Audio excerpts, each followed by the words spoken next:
आप सभी का शांति निकेतन इंटर कॉलेज में स्वागत है। मैं कौशल कुमार। आज थोड़ा सा अपना सामान्य परिचय के साथ हम शुरू करेंगे रसायन विज्ञान कक्षा 11 के लिए। ये एकदम पूरा बेसिक से हम स्टार्ट करेंगे। मान के चलते हैं कि आप 9-10 में कुछ पढ़े नहीं हैं, कुछ भी नहीं जानते हैं, उस लेवल से रसायन विज्ञान का हम शुरुआत आज करेंगे। तो एक बार पहले हम अपना परिचय दे देते हैं। मेरा नाम कौशल कुमार, मैं बी फार्मा और MSc बायोकेमिस्ट्री से। आप सबका जो पहला पाठ है रसायन विज्ञान में कक्षा 11 के लिए, वह रसायन विज्ञान की मूलभूत अवधारणाएं हैं। पाठ का नाम है।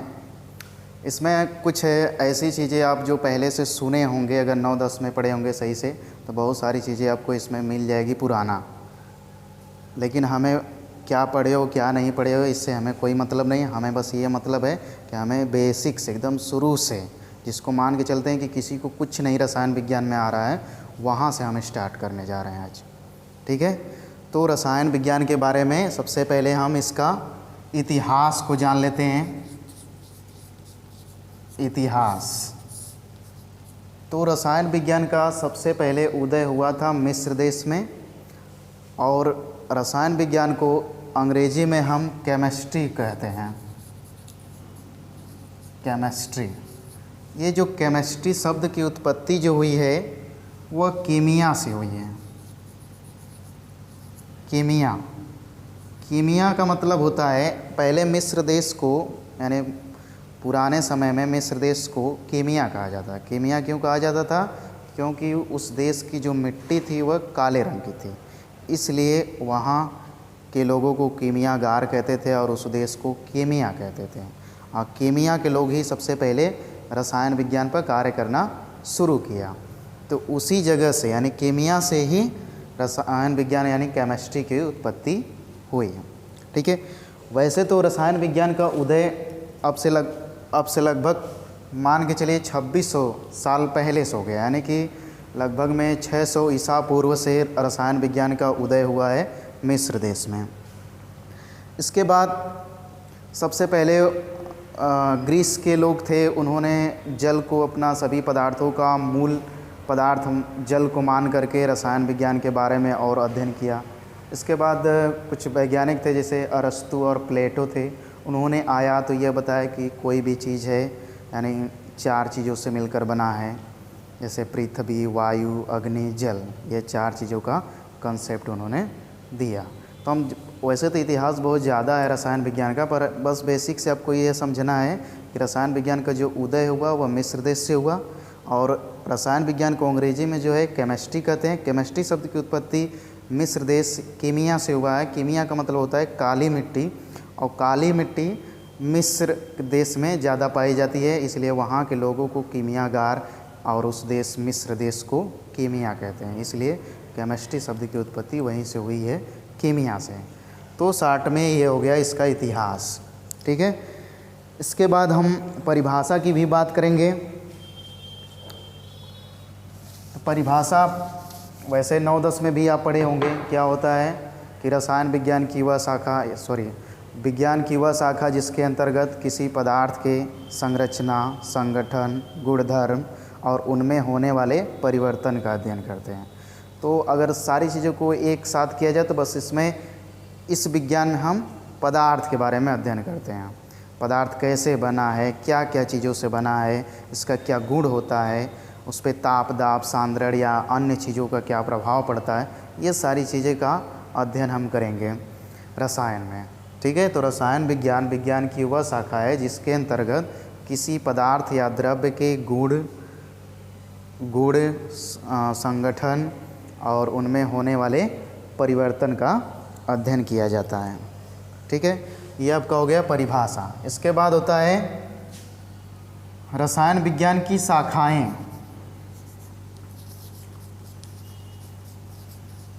शाखाएं जिसको ब्रांचेज बोलते हैं। तो रसायन विज्ञान की शाखाएं, नंबर 1 पे आता है, सबसे पहली शाखा होती है नंबर 1 सैद्धांतिक रसायन। ठीक है। सैद्धांतिक में क्या होता है कि रसायन विज्ञान में जो भी रासायनिक अभिक्रियाएं होती है उनमें क्या नियम होते हैं, क्या उनके सिद्धांत होते हैं, उसका हम अध्ययन करते हैं। यानी कि इस शाखा के अंतर्गत रासायनिक पदार्थों के अभिक्रिया करने के लिए जो नियम होते हैं, सिद्धांत होते हैं, उसका हम अध्ययन करते हैं। इसके बाद हमारा है दूसरा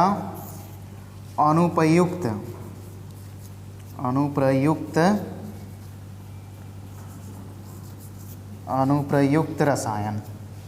अनुप्रयुक्त में क्या होता है कि जो सिद्धांतिक है रसायन में क्या करते हैं, किसी भी रसायन के नियम और सिद्धांत का अध्ययन करते हैं। इसमें क्या हो जाएगा कि जो नियम और सिद्धांत हैं उसके प्रयोगों का अध्ययन किया जाता है। ठीक है, इसमें अनुप्रयुक्त में क्या होगा कि इस शाखा में हम किसी रासायनिक अभिक्रिया के नियम सिद्धांतों के प्रयोगों का अध्ययन करते हैं। अब इसके अंतर्गत आते हैं आपका नंबर 1 पे कार्बनिक रसायन।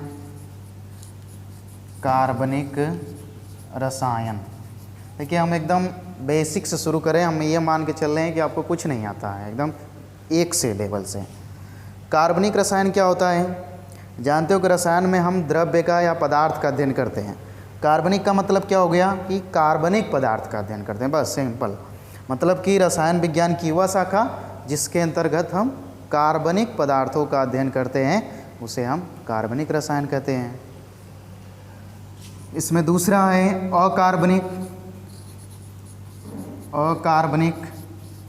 अकार्बनिक में क्या है, इसके अंतर्गत हम अकार्बनिक यौगिकों का अध्ययन करेंगे। मतलब ऐसे यौगिक जिसमें कार्बन नहीं होता है उसका हम अध्ययन करेंगे।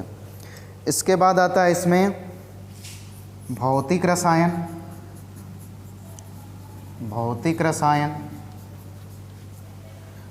रसायन का मतलब क्या हुआ, रसायन मतलब पदार्थ, भौतिक मतलब एक तरह से नेचुरल।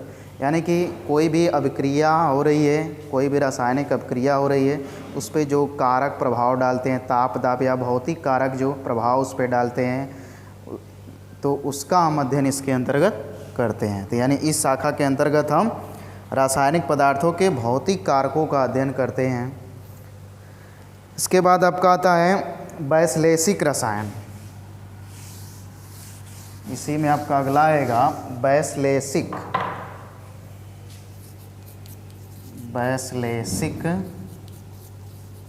रसायन। वैश्लेषिक में क्या होता है, किसी पदार्थ की मात्रा का विश्लेषण किया जाता है। ठीक है, इसमें क्या किया जाता है, किसी पदार्थ के गुणों का, मात्रा का हम विश्लेषण करते हैं, उसके बारे में जानकारी इकट्ठा करते हैं इसके अंतर्गत। इसमें कुछ और भी शाखाएं हैं जिसको हम थोड़ा थोड़ा समझ लेते हैं। जैसे नंबर 1 पे आ जाएगा आपका, बहुत सारी ब्रॉड है, बस थोड़ा थोड़ा जानना है। औद्योगिक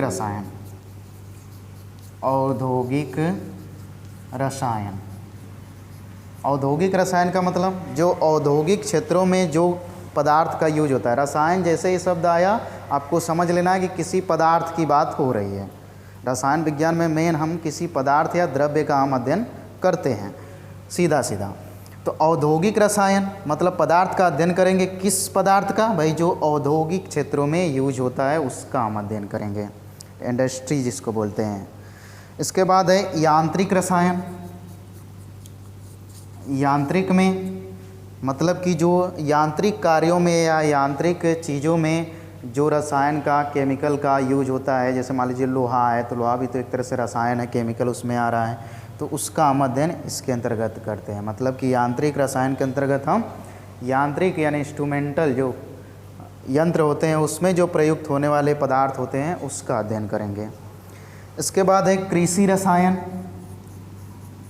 कृषि में क्या होता है, जो कृषि में प्रयुक्त होने वाले जो रसायन होते हैं, पदार्थ होते हैं, उसका हम अध्ययन करेंगे। जैसे खाद हो गया, जिसको हम उर्वरक भी बोलते हैं, यूरिया हो गया, डाई, पोटाश, ये नाम सुने होंगे। तो ये सब क्या है, सारे पदार्थ केमिकल हैं।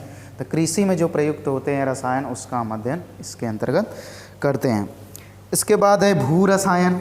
भू का मतलब जैसे धरती है, ज़मीन के अंदर जो भी केमिकल्स वगैरह होंगे उसके अंतर्गत हम भू रसायन के अंतर्गत इसका हम अध्ययन करेंगे। ये कोई पेपर में आपसे पूछा नहीं जाता है, बस आप एक सामान्य जानकारी के लिए आप जानते रहिएगा। इसके बाद एक और आता है खगोल रसायन। खगोल खगोल में क्या होता है, अंतरिक्ष के बारे में, मतलब कि मंगल ग्रह हो गया, चाहे चंद्रमा हो गया, चाहे और सारे ग्रह हैं, तो उस पे कौन कौन से केमिकल्स पाए जाते हैं। जैसे धरती पे बहुत सारे केमिकल हैं, उस पर भी बहुत सारे केमिकल हैं, पदार्थ होंगे, खनिज होंगे, उन सब का हम अध्ययन खगोल रसायन के अंतर्गत करेंगे। तो ये हमारा थोड़ा सा सामान्य इंट्रोडक्शन हुआ। इतिहास हम रसायन विज्ञान के बारे में जान लिए, इसका परिभाषा भी जान लिए और इसकी क्या शाखाएं हैं उसके बारे में जान लिए। अब थोड़ा सा हम रसायन विज्ञान का महत्व के बारे में बात कर लेते हैं। भाई हम रसायन विज्ञान का महत्व किन किन क्षेत्रों में है, इसका क्या महत्व है, क्यों हम पढ़ते हैं, क्या इससे हमें जानकारी मिलती है, क्या फ़ायदा होगा। ठीक है, तो सबसे पहले हम इसमें आएगा खाद्य पदार्थों के निर्माण और संरक्षण में, यानी कि हमारा जो रसायन होता है वो जो खाद्य पदार्थ होते हैं, खाने वाली चीज़, और उनके संरक्षण में भी रसायन का प्रयोग होता है, यानी केमिकल का प्रयोग होता है। नंबर 2 पे आप जैसे थोड़ी देर पहले हुआ था औद्योगिक रसायन के क्षेत्र में, मतलब औद्योगिक कार्य जो होते हैं उसमें रसायनों का यूज होता है, तो इसका महत्व इसमें भी हो जाएगा। और दैनिक कार्य में जैसे प्लास्टिक हो गया, कपड़े हो गए, इनमें भी केमिकलों का यूज होता है पॉलीथीन बनाने में, तो इसके अंतर्गत इसका महत्व किसमें भी हो गया, दैनिक जीवन में भी हो गया। ठीक है, चिकित्सा के क्षेत्र में एक्सरे, सीटी स्कैन का नाम सुने, यहाँ भी आपका साइंस आ जाता है, रसायन विज्ञान। फिर औषधि के क्षेत्र में आ जाता है, औषधि का मतलब ये जो दवाइयाँ बनती हैं उसमें भी तो रासायनिक पदार्थों का यूज होता है, तो हमारा महत्व रसायन विज्ञान का महत्व किस में भी है, औषधि के क्षेत्र में भी है। ये सामान्य सी है। अब इसके बाद हमारा अगला टॉपिक है ब्रह्मांड का संगठन। इसी रसायन में कोई अलग से यूनिवर्स के बारे में हमें नहीं पढ़ना है, थोड़ा सा इसको जानने के लिए ब्रह्मांड का संगठन। ठीक है, तो ब्रह्मांड किसे कहेंगे, जो आपके चारों तरफ आकाश में तारे, चंद्रमा, ग्रह, उपग्रह, मंदाकिनी जिसको गैलेक्सी बोलते हैं, ये सारी चीज़ें जो दिखाई देती है उसको हम बोलते हैं ब्रह्मांड। ठीक है, पृथ्वी भी उसमें शामिल हो जाएगा। तो ब्रह्मांड का संगठन यानी ब्रह्मांड किससे बना है, तो ब्रह्मांड 2 चीज़ों से मिलकर के बना है। पहला है आपका ऊर्जा, पहला है ऊर्जा और दूसरा है द्रव्य। नहीं, जो ब्रह्मांड हमारा बना है वह द्रव्य और ऊर्जा से मिलकर के बना है। सबसे पहले हम बात कर लेते हैं ऊर्जा क्या होता है। ऊर्जा आप कक्षा 9-10 में भी पढ़े होंगे कि कार्य करने की क्षमता को ऊर्जा कहते हैं। ठीक है, तो ऐसी शक्ति जिसकी वजह से कोई कार्य होता है उसे हम ऊर्जा कहते हैं। ठीक है, इसके बाद है द्रव्य की बात कर लेते हैं। द्रव्य क्या होता है, थोड़ा सा आप कक्षा 9 में जाएंगे तो द्रव्य के बारे में पढ़े होंगे कि वे पदार्थ जो स्थान घेरता है और जिसका कुछ द्रव्यमान होता है उसे हम द्रव्य कहते हैं। तो वही चीज़ यहाँ पर भी अप्लाई हो जाएगा। अगर जो नहीं जानते तो हम बता देते हैं कि द्रव्य हम उसे कहेंगे जो कुछ स्थान घेरेगा और उसका कुछ द्रव्यमान होगा, उसी को हम द्रव्य कहते हैं। ठीक है, आप एक चीज़ और जानिएगा कि द्रव्य अलग चीज़ है, ऊर्जा अलग चीज़ है। ठीक है, द्रव्य में क्या होता है कि यह स्थान घेरता है, ठीक है, और इसमें भार होता है, उसको द्रव्य कहेंगे। ऊर्जा का मतलब जिससे यह द्रव्य अपना क्रिया करता हो, एक अवस्था से दूसरे अवस्था में बदलता हो, उसे हम ऊर्जा कहेंगे। जिस शक्ति से वह कार्य होता है उसको ऊर्जा कहेंगे। अब एक तरह से आप समझ लीजिए, जैसे लैपटॉप होता है, अब उसकी जो बॉडी है वह एक तरह से द्रव्य है, लेकिन उसमें जो क्रिया होता है सॉफ्टवेयर जिसको बोलते हैं, बैटरी जैसे चार्जिंग वार्जिंग हो गया, तो अब इसको ऊर्जा मिला, तो ऊर्जा मिला है तभी काम कर रहा है, नहीं तो बेकार है। तो उसी तरह से वो लैपटॉप हो गया द्रव्य और जो उसमें सॉफ्टवेयर पड़े हैं वह हो गए ऊर्जा। तो द्रव्य और ऊर्जा अलग अलग चीज़ें हैं। द्रव्य के बारे में, द्रव्य को हम एक चीज़ और बोलते हैं, पदार्थ भी बोलते हैं। आप चाहे द्रव्य कह लो चाहे पदार्थ। द्रव्य को अंग्रेजी में मैटर बोलते हैं। अब देखिए कुछ चीज़ें हम आपको एग्जांपल बता देते हैं कि द्रव्य नहीं है। जैसे उदाहरण में आप द्रव्य तो समझ ही गए होंगे कि द्रव्य वो होता है जो स्थान गिरता है जिसमें कुछ भार होता है, उसे हम द्रव्य कहते हैं। जैसे ईंट, पत्थर, पानी, कोयला, लकड़ी, जो भी चीज़ें आप देख रहे हो सामान्य रूप से वो द्रव्य हैं। ठीक है, पर क्या द्रव्य नहीं है? ऊर्जा। देखिए ऊर्जा एक रूप से दूसरे रूप में चेंज होती है। जैसे हम कहें प्रकाश, तो प्रकाश भी एक ऊर्जा है। उष्मा वह भी ऊर्जा है। ध्वनि भी ऊर्जा है। विद्युत भी ऊर्जा है। यानी ये सारी चीज़ें कैटेगरी में आ गई ऊर्जा के, तो ये सब द्रव्य नहीं है। जैसे आपसे प्रश्न मान लीजिए बहुत सारा चीज़ें, जैसे हवा कह दिया गया, हवा बताओ द्रव्य है कि नहीं? तो भाई आप एक आइडिया लगाइए कि वो स्थान घेरेगा कि नहीं घेरेगा, उसका वजन होगा कि नहीं होगा। अगर इन दोनों कंडीशन अप्लाई होता है तो उसको आप द्रव्य कह दीजिए, अगर नहीं होती है तो कह दीजिए द्रव्य नहीं है। ठीक है, जैसे प्रकाश है, प्रकाश को आप कहीं पे रख करके जगह वो नहीं गिरेगा, उसको इकट्ठा कर दोगे तो वजन नहीं होगा। जैसे मान लेते हैं कि आपकी बैटरी डिस्चार्ज हो गई है, आप उसका वजन कर लीजिए, फिर उसको चार्ज कर लीजिए, फिर वजन करिए, क्या अलग अलग आएगा? तो अलग अलग नहीं आएगा। इसका मतलब कि उसका कोई भार नहीं है, ना ही कोई स्थान गिर रहा है। ठीक है, तो इसमें इतना ही। इसके बाद है द्रव्य की अवस्थाएँ। आप मोस्टली यानी ज़्यादातर द्रव्य को किन अवस्था में देखते हो? जैसे ज़्यादातर आप चीज़ों को देखते होंगे तो किस चीज़ में देखते होंगे? ठोस में देखते होंगे, यानी कि कोई कठोर चीज़ में देखते होंगे, तरल चीज़ में देखते होंगे, या गैस के चीज़ों को महसूस करते होंगे, आपकी त्वचा पे लगता उगता होगा, दबाव बनता होगा हवा से जैसे, तो उसको। तो ये तीन चीज़ें मुख्य रूप से द्रव्य की अवस्था होती है: ठोस, द्रव, गैस। ठोस, द्रव, गैस के बारे में बहुत अधिक यदि आपको जानकारी चाहिए तो मेरा ये लेक्चर है कक्षा 9 के लिए, उसको पूरा डिटेल में बताया गया है, आप उसको देख लीजिएगा इसी चैनल पे। कक्षा 9 के प्लेलिस्ट में जा कर के पहला पार्ट है द्रव्य की प्रकृति, उसके बारे में आप पढ़ेंगे तो वहाँ से सारी चीज़ें मिल जाएगा द्रव्य के। यहाँ पे हम पूरा डिटेल में द्रव्य के बारे में नहीं बताना चाह रहे हैं, ठोस, द्रव, गैस। वैसे आप सुनेंगे ठोस जिसका आयतन और आकार निश्चित होता है उसे ठोस कहते हैं, जिसका आयतन निश्चित आकार अनिश्चित उसे द्रव कहते हैं, जिसका आयतन और आकार दोनों अनिश्चित होता है उसे गैस कहते हैं। इतना है। इसके बारे में और डिटेल के लिए आप वो कक्षा 9 की लेक्चर को देख सकते हैं। इसके बाद है द्रव्य के गुण। एक एक चीज़ पूरा बताते जाएंगे। द्रव्य के गुण। अब जैसे आपका कोई कहेगा कि आपका गुण ये है, आपका ये गुण है, आपका क्या गुण है? तो भाई होता क्या है कि किसी वस्तु का एक वस्तु का किसी दूसरे वस्तु से तुलना करने वाले कारक को हम गुण कहते हैं। यानी हमारी तुलना आपसे हो रही है तो जो आप कारक का यूज कर रहे हैं उसी को गुण कहते हैं। तो द्रव्य का गुण क्या हो गया? एक पदार्थ का किसी दूसरे पदार्थ से तुलना करने वाले कारक को गुण कहते हैं। अब गुण भी दो तरह के होते हैं। किसी भी पदार्थ के दो गुण होते हैं। एक होता है भौतिक गुण और एक होता है रासायनिक गुण।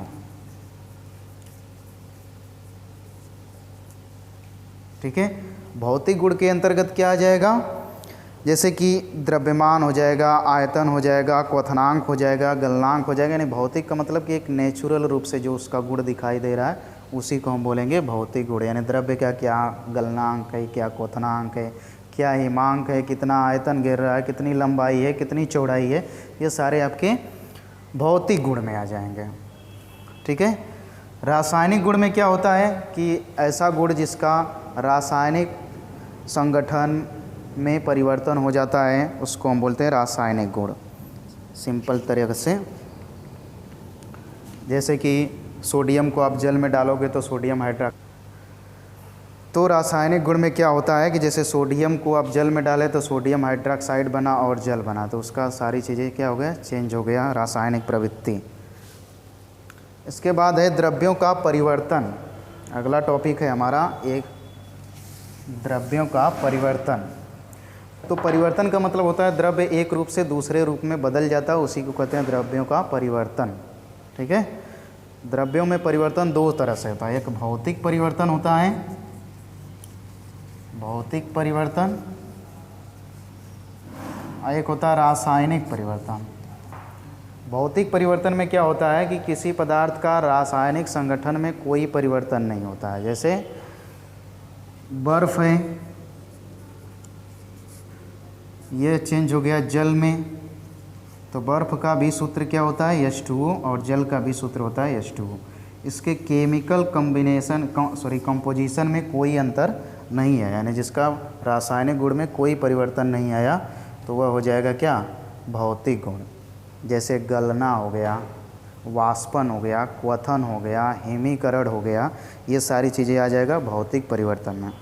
रासायनिक परिवर्तन में क्या होता है कि जिसमें किसी पदार्थ का रासायनिक संगठन ही बदल जाए, जैसे ये जल कुछ और बन जाए, उसका संगठन चेंज हो जाए। जैसे कि मान लीजिए लकड़ी है, उसको जला रहे हैं तो अब लकड़ी का स्वरूप दूसरे बदल गया, तो वह जैसे किसी चीज़ का जलना, जल अपघटन, किसी चीज़ का जल में अपघटन हो जाना, ये सब क्या कहलाएगा, रासायनिक परिवर्तन। यह थोड़ा सामान्य सी जानकारी है। तो अगले क्लास में हम जब मिलेंगे तो द्रव्यों का वर्गीकरण मिलेंगे। तो आज के इंट्रोडक्शन में बस इतना ही। इसमें हमने आपको बता दिया है कि रसायन विज्ञान का इतिहास बता दिए, रसायन विज्ञान की परिभाषा बता दिए, रसायन विज्ञान की शाखा क्या होती हैं, रसायन विज्ञान का महत्व क्या है, और हमारा ब्रह्मांड किससे बना है, द्रव्य और ऊर्जा से। ऊर्जा के भी बारे में बता दिए, द्रव्य के भी बारे में बता दिए, द्रव्य के भौतिक और रासायनिक गुण भी यहाँ पे हो गया। अब आगे जब क्लास में मिलेंगे तो उसमें चलेगा आपका द्रव्यों का वर्गीकरण। तो आज के लिए बस इतना ही। आप सभी का मेरे क्लास में बने रहने के लिए धन्यवाद।